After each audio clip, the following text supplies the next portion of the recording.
I need you to understand something very important about me before this story begins. I am not the kind of person who wants to like Skibidi Toilet. I am not the target demographic. I am not a child with an iPad at 3 a.m. I am not someone who wakes up and thinks, man, I really hope a man's head comes out of a toilet today.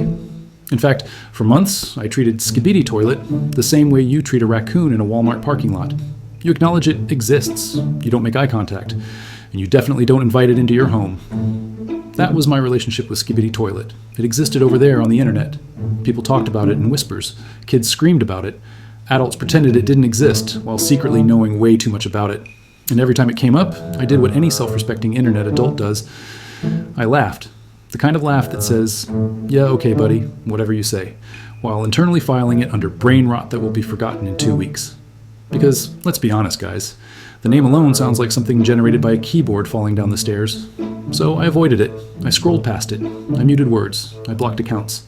I told myself I was above it, which, as history has proven time and time again, is exactly when the universe decides to humble you. Skibidi Toilet didn't go away. It didn't fade like other memes. It didn't burn bright and die fast. It persisted. Every week it was still there. Every month it was still trending. New episodes, new lore. New edits with dramatic music like this was Attack on Titan. And that's when things got suspicious. Because memes don't do that. Memes are supposed to be dumb. They're supposed to show up, scream once, and then vanish. Skibidi Toilet did the opposite. It evolved. People weren't just laughing anymore, they were discussing it.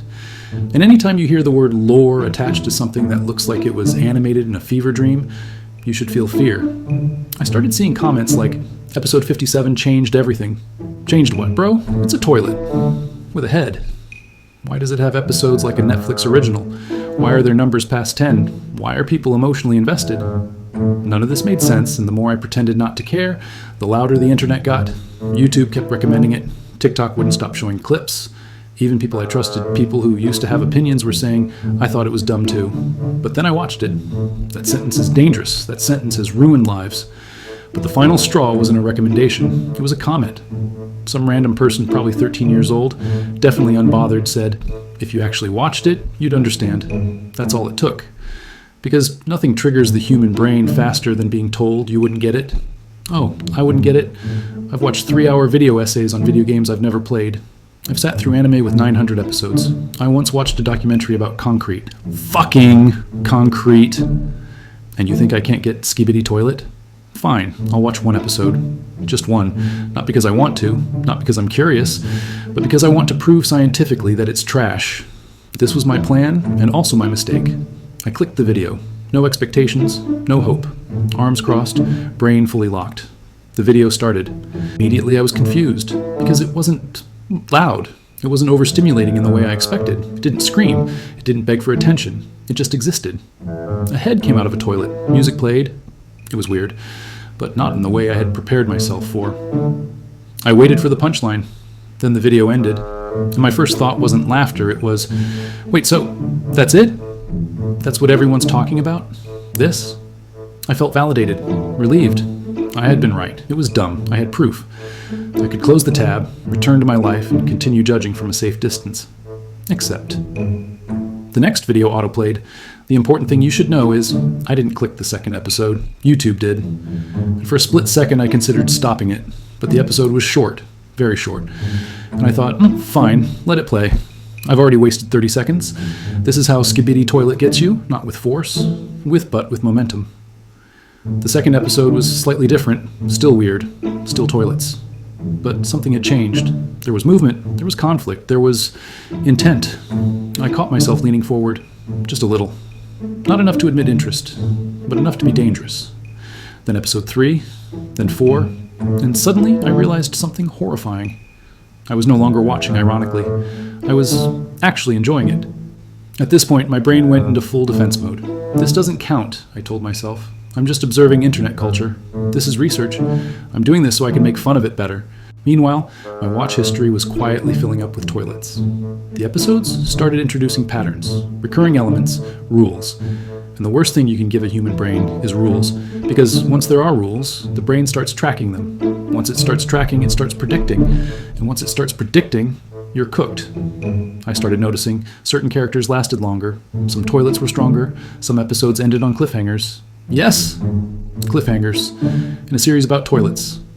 At some point I paused the video and just stared at the screen. What was I doing? How did I get here? Who let this happen? Here's the moment everything changed. It wasn't a big plot twist. It wasn't an epic fight. It was a tiny thought that slipped into my brain uninvited. This is kind of well-paced. I hated that thought. I tried to kill it immediately, but it was too late. Because once you notice pacing, you're no longer a hater, you're a critic, and critics are halfway to fans. I noticed how the episodes escalated without overstaying their welcome, how each one added just enough new information, how it respected your time. That's when the laughter stopped. And the fear began. Here's the thing nobody tells you about Skibidi Toilet. It doesn't announce its lore. There's no narrator, no exposition dump, no previously on. It just happens. Background details change, enemies return stronger, allies show up with upgrades, and your brain, your stupid pattern-loving brain, starts connecting dots that were never meant to be connected. Suddenly, you're not laughing at the absurdity. You're wondering, why are there factions? Why do some characters clearly outrank others? Why does this feel like escalation instead of randomness? That's when the panic sets in. Because escalation is intentional. Random doesn't escalate cleanly. Chaos doesn't have arcs. But Skibidi Toilet has structure. But let's talk about the moment everything shifted for real. The cameramen. If you know, you know. If you don't, imagine this. You're watching toilets sing and fight, and suddenly, out of nowhere, there are humanoid figures with camera heads. Not explained, not justified, just there. And instead of rejecting it, my brain went, oh, okay, so these are the good guys. Excuse me? Why did I accept that immediately? Why did I mentally assign morality to something with a camera for a face? Why did my brain go, yeah, these seem trustworthy? That's when I realized Skibidi Toilet had crossed the line. It wasn't just weird anymore. It was world building. And I hate world building, because world building works on me every single time. This is the most embarrassing part.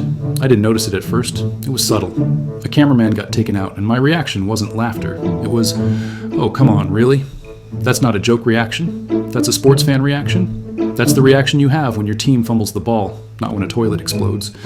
I paused the video. I sat back. I stared at the ceiling. Because this was the moment I could no longer pretend. I was invested. Not ironically, not academically, emotionally, which is insane. Absolutely insane. Once Skibidi Toilet knows you're watching, it doesn't let up. The episodes get slightly longer. The stakes rise, the enemies adapt, and this is where the real damage happens. Because escalation creates anticipation, you don't just watch what's happening, you start asking what's next. And the moment you ask that, you're done. I found myself checking episode numbers, not because I wanted to stop, but because I wanted to know how far this madness goes.